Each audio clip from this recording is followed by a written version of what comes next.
எல்லாருக்கும் இன்றைக்கி என்ன பார்க்க போகிறோம்னா தமிழ் ஷார்ட் ஹேண்ட் அத்தியாயம் 9 செகண்ட் ஹாஃப் வந்து பார்க்க போகிறோம். ஃபர்ஸ்ட் ஹாஃப்க்கு வந்து வீடியோ போட்டிருக்கேன் பாருங்கள். இப்போது நேற்று கிளாஸில் வந்து நான் என்ன சொல்லி கொடுத்தேன்னா இம்பா வந்து இணை எழுத்து. அப்போ இணை எழுத்து வரும்போது நடுவில் பெரிய சுழி போடணும்னு சொல்லி கொடுத்தேன்.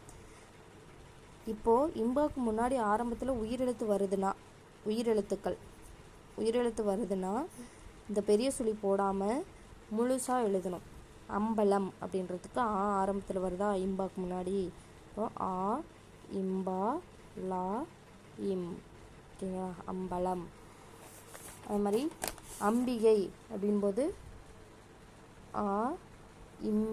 இம்பா கா ஐ இம்பி வருதுனால இங்கே புள்ளி அம்பிகை, புரியுதுங்களா? இப்போது சுழியை வந்து முன்னாடி வந்து ஆரம்பத்தில் வந்து சின்னதாக சுழி சாசா சுழி வந்து அதுக்கடுத்து இம்பா வருதுன்னா இந்த சுழி போடாமல் பெரிய சர்க்கிள் போடாமல் ஃபுல்லாக எழுதணும். இப்போ வந்து சாம்பல் இம்பா இல் சாம்பல். செம்பு இம்பா செம்பு, புரியுதுங்களா? அடுத்து கீழ்கோடுகள் வருதுன்னா கீழ்கோடுகள்னால் என்னது? இது கீழே வந்து அது கூட இம்பா வரும்போது இப்படியோ இல்லை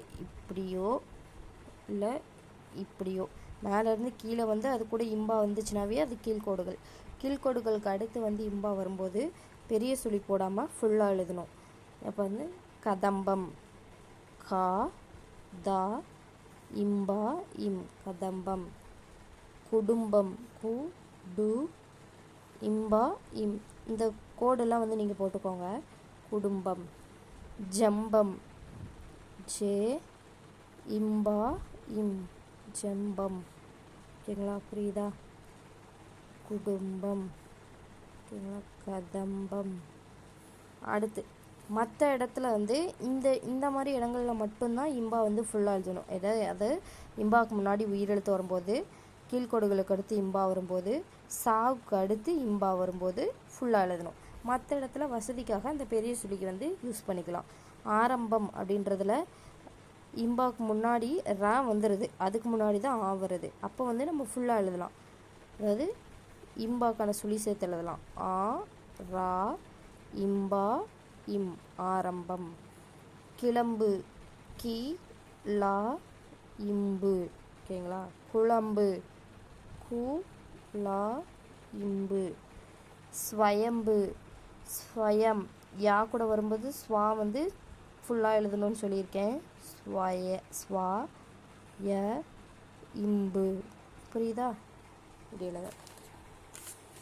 அடுத்து கா ஸ்ட்ரோக்கு கா கூடையோ நா கூடையோ அடுத்து ஆக ஆன அப்படின்னு இம்முக்கு அடுத்து வந்து ஆக ஆன அப்படின்ற ஸ்ட்ரோக் வரும்போது எப்படி எழுதணும்னா, ஆகன்னு வந்துச்சுன்னா காக்கான ஸ்ட்ரோக் சேர்த்து எழுதணும். ஆன வந்துச்சுன்னா இம்முக்கு அடுத்து நாக்கான ஸ்ட்ரோக் எழுதணும், புரியுதா? அதாவது இம்முக்கு அடுத்து ஆக அப்படின்னு வந்துச்சுன்னா காக்கான ஸ்ட்ரோக். அடுத்து இம்முக்கு சுழி போட்டு நடுவில் வரும் இது, ஓகேங்களா? அதனால் நடுவில் வந்தால் பெரிய சுழி, நடுவில் வந்தால் சாதாரண படிக்கணும்னு சொன்னீங்க அப்படிலாம் கேட்கக்கூடாது. நடுவில் சின்ன சுழி போட்டு அதுக்கு அடுத்து காவோ நாவோ வந்துச்சுன்னா, நாக்கான ஸ்ட்ரோக்கோ வந்துச்சுன்னா அது வந்து ஆக ஆனன்னு படிக்கணும், ஓகேங்களா? இப்போ அவசரமாக அப்படின்னா அவசரம் ஆக கா போட்டால் ஆக, இம்முக்கு அடுத்து கா போட்டால் ஆகன்னு படிக்கணும். அவசரமாக. வழக்கமான நான் போட்டால் ஆனன்னு படிக்கணும்னு சொன்னேன். நடுவில் வந்து இந்த சுழியை வந்து சாணு படிச்சிடக்கூடாது, மானு தான் படிக்கணும். வழக்கமான, ஓகேங்களா, புரியுதா? இது வந்து ஆக ஆன வந்து இம்முக்கு அடுத்து சேர்ந்து வர இடத்துல மட்டும்தான் இந்த மாதிரி வரும். அத்தியாவசியமான புரியுதுங்களா? அவ்வளோதாங்க. இது வந்து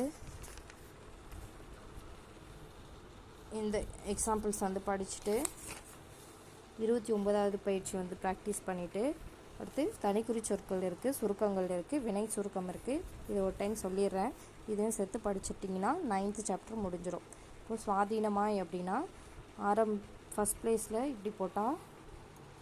இப்படி போட்டால் சுவாதீனமாய்.